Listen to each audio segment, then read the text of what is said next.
Assalamualaikum warahmatullahi wabarakatuh, anak-anak kelas 4 yang solih-solihah dan hebat-hebat. Hari ini ketemu lagi dengan Bu Priska di pelajaran tematik. Nah, hari ini kita akan belajar tentang keberagaman sumber daya alam. Sebelum belajar, yuk disiapkan dulu buku pulpen 4C-nya dan buka halaman 11. Jangan lupa siapkan juga buku catatannya ya, untuk mencatat hal-hal penting yang ada dalam video ini. Nah, sebelumnya, apa yang kalian ketahui tentang sumber daya alam? Ya, betul, sumber daya alam itu ada yang dapat diperbarui dan ada yang tidak dapat diperbarui. Nah, biasanya sumber daya alam ini dimanfaatkan untuk kehidupan sehari-hari dan diperoleh di daerah-daerah yang sudah kita pelajari pada tema sebelumnya, yaitu dataran tinggi, dataran rendah, dan pesisir pantai. Masing-masing lokasi itu memiliki sumber daya alam yang berbeda-beda, sehingga nanti akan memunculkan pekerjaan yang juga berbeda-beda. Nah, sekarang kita bahas ya tentang sumber daya alam yang dapat diperbarui. Nah, maksudnya SDA yang dapat diperbarui itu tidak akan habis meskipun digunakan terus-menerus dan bisa diambil tanpa perlu kegiatan penambangan, contohnya air, tanah, udara, hewan, dan tumbuhan. Nah, itu kan bisa kita dapatkan dengan mudah ya, tidak perlu menggunakan kegiatan penambangan dan tidak akan habis meskipun digunakan terus-menerus. Biasanya SDA yang dapat diperbarui ini jadikan energi alternatif.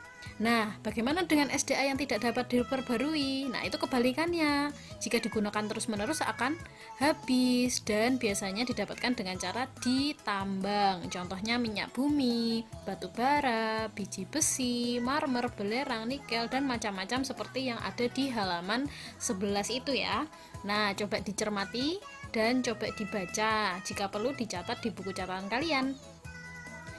Nah, ini ya, SDA yang tidak dapat diperbarui itu bisa dimanfaatkan menjadi banyak hal. Yang pertama minyak bumi, tentu untuk bahan bakar kendaraan, batu bara untuk bahan bakar kereta api, biji besi untuk sendok garpu, marmer untuk lantai dinding, belerang untuk korek api, dan lain-lain. Banyak sekali ya, itu bisa dicermati. Kalau perlu di pause ya, di pause lalu dicatat di buku catatan kalian.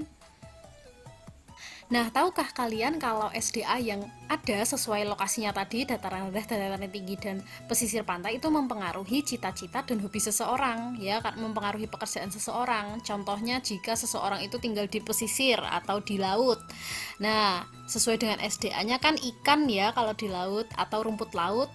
Nah, seseorang itu bisa saja bercita-cita sebagai nelayan atau petani rumput laut. Begitu juga dengan daerah-daerah yang lainnya. Namun, kita harus ingat bahwa semboyan negara kita, Bhinneka Tunggal Ika, itu mengajarkan meskipun berbeda-beda, tetapi kita tetap satu jua. Jadi meskipun berbeda-beda pekerjaannya, ya kita tetap harus saling menghargai, tetap harus bersatu, menghormati pekerjaan yang berbeda, karena ya sumber daya alam yang kita miliki berbeda-beda. Sehingga pekerjaan yang ada pun nantinya juga akan berbeda-beda. Gitu ya. Nah, ada manfaatnya nih. Perbedaan pekerjaan itu bisa membuat kita saling melengkapi kekurangan masing-masing. Dapat bertukar ide atau pendapat. Dapat saling memberikan saran atau masukan atas kekurangan masing-masing, dan kita juga dapat belajar hal baru untuk meneladani sikap positif dari suatu pekerjaan. Jadi bukan berarti kalau berbeda tuh pasti negatif ya. Ternyata saling menghargai itu juga banyak manfaatnya. Gitu. Nah, alhamdulillah hari ini pelajaran tematiknya cukup sekian dulu ya. Setelah ini kerjakan soal di buku pena 4C yang Ayo Berlatih halaman 12 nomor 1 sampai 4 dan di foto lalu dikirimkan ke Google Form yang sudah disediakan. Jangan lupa dikerjakan tugasnya dan tetap semangat ya meski belajar di rumah. Wassalamualaikum warahmatullahi wabarakatuh.